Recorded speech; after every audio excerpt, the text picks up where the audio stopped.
ইল্লাল্লাহ লা ইলাহা ইল্লাল্লাহু লা ইলাহা ইল্লাল্লাহ লা ইলাহা ইল্লাল্লাহ মুহাম্মাদুর রাসূলুল্লাহ সাল্লাল্লাহু আলাইহি ওয়াসাল্লাম। সম্মানিত উপস্থিত হাজিরিন, আজকের আয়োজিত দাইপুর পূর্বপাড়া পাঞ্জগানা মসজিদের উদ্যোগে অষ্টম বার্ষিকী ইসলামী মহাসম্মেলনে উপস্থিত আছেন আমাদের শ্রদ্ধেয়ভাজন সভাপতি এবং উপস্থিত আছেন আমাদের আনাসে কানাসে থেকে যুবক ও মুরব্বী বাবাদের। প্রত্যেকের প্রতি আমার সালাম, আসসালামু আলাইকুম ওয়া রাহমাতুল্লাহি ওয়া বারাকাতুহু।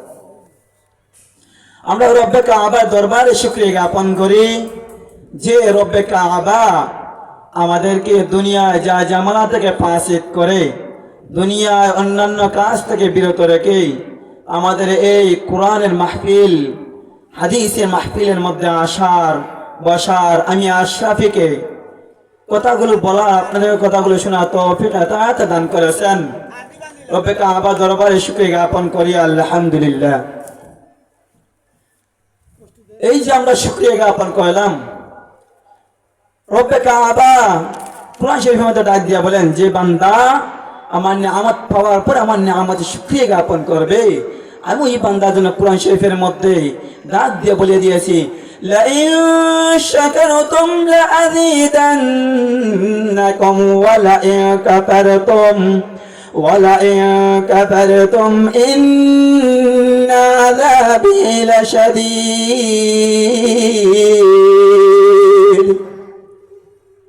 আল্লাহ পাক রব্বুল আলামিন সূরাতুল ইব্রাহিমের মধ্যে ডাক দিয়ে বলে লাইন শাকারতুম লাযীদান্নাকুম, ও দুনিয়ার বান্দা, ও দুনিয়ার বান্দিগণ গো, যে বান্দা যে বান্দি দুনিয়ার মধ্যে আমার নিয়ামত পাওয়ার পরে নিয়ামতের শুকরিয়া জ্ঞাপন করবা, আমি রব্বুল আলামিন ওই শুকরিয়া জ্ঞাপন করার কারণে তোমার কারণে নিয়ামত বাড়িয়ে দেব।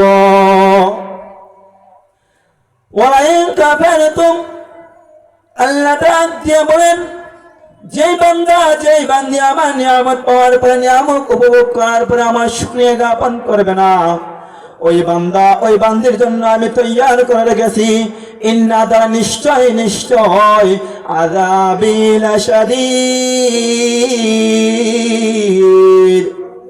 তার জন্য আমি পরকাল জগতের মধ্যে দুজকের কঠিন আযাব তৈয়ার করে রেখেছি। তাই আমাদের প্রত্যেককে আল্লাহ নিয়ামত উপভোগ করার পর আমাদেরকে আল্লাহ পাক রব্বুল আলামিনের শুকরিয়া জ্ঞাপন করতে হবে। চলুন আমি আপনাদের সামনে যে আয়াত কারিমা তেলাওয়াত করেছিলাম, উক্ত আয়াতের মধ্যে রব্বে কাবা একটা বিষয় নিয়ে আলোচনা করেছেন, রব্বুল আলামিনের তাকওয়া এবং এই যে তাওবার গুরুত্ব, সেই বিষয় নিয়ে আমি আলোচনা করব। চলুন আয়াতের মধ্যে আল্লাহ পাক কি বলতেছেন, يا أيها الذين آمنوا اتقوا الله,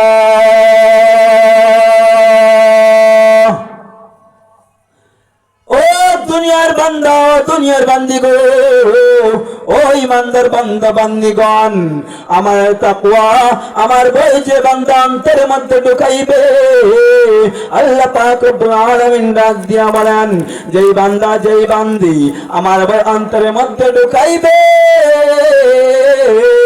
ওই বান্দা কখনো খারাপ কাজ করতে পারে না, ওই বান্দা কখনো দুনিয়ার জমিনে গীবত গাইতে পারে না, ওই বান্দা কখনো দুনিয়ার জমিনে জিনার কাজ করতে পারে না। ভয় করতে হবে, কেমন ভয় করতে হবে?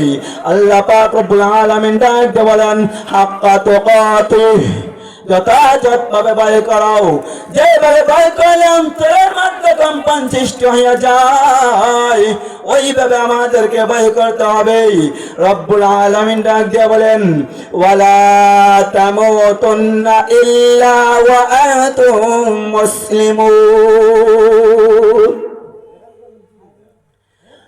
ও দুনিয়ার বান্দা, ও দুনিয়ার বান্দিগণ, তোমরা কবর জগতের আওয়ার আগে, কবরের মধ্যে আসার আগে আগে তোমরা পরিপূর্ণ মুসলমান হইয়া যাও। ও যুবতীগণ, ও পর্দার মা ও বোনেরা গো, একটু লক্ষ্য করে শুনবা। আয়াতের মধ্যে আল্লাহ পাক রব্বুল আলামিন কিভাবে আপনাদেরকে ডাক দিয়ে বলতেছেন, ইয়া আইয়ুহাল্লাযীনা আমানু, ও মুমিন বান্দা বান্দিগণ গো, তোমরা আল্লাহর অন্তরের মধ্যে ঢুকাও। যে বান্দা নাকি আল্লাহর অন্তরের মধ্যে ঢুকাইয়া ফেলে, যে বান্দা নাকি আল্লাহকে ভয় করে ফেলে, ওই বান্দা কখনো জিনার কাজ করতে পারে না। আল্লাহ পাকের অন্তরের মধ্যে ঢুকাইতে হবে। আল্লাহ পাক রব্বুল আলামিন ডাক দিয়ে বলেন, ইয়া আইয়ুহাল্লাযীনা আমানু তুবু ইলাল্লাহ, ও বান্দা ও বান্দিগণ গো, তোমরা দুনিয়ার জমিনে গুনার কাজ করতে করতে যদি তোমরা গুনাহ করে ফেলেছো, আমি তোমাদেরকে একটা উদ্দেশ্য করিয়া দুনিয়ার মধ্যে সৃষ্টি করেছি। উদ্দেশ্যটা কি আমরা প্রত্যেকেই জানি। আল্লাহ পাক রব্বুল আলামিন ওই উদ্দেশ্য বা কোরআনে পাকের মধ্যে বলে দিয়েছেন, وما خلقت الجن والإنس إلا ليعبدون,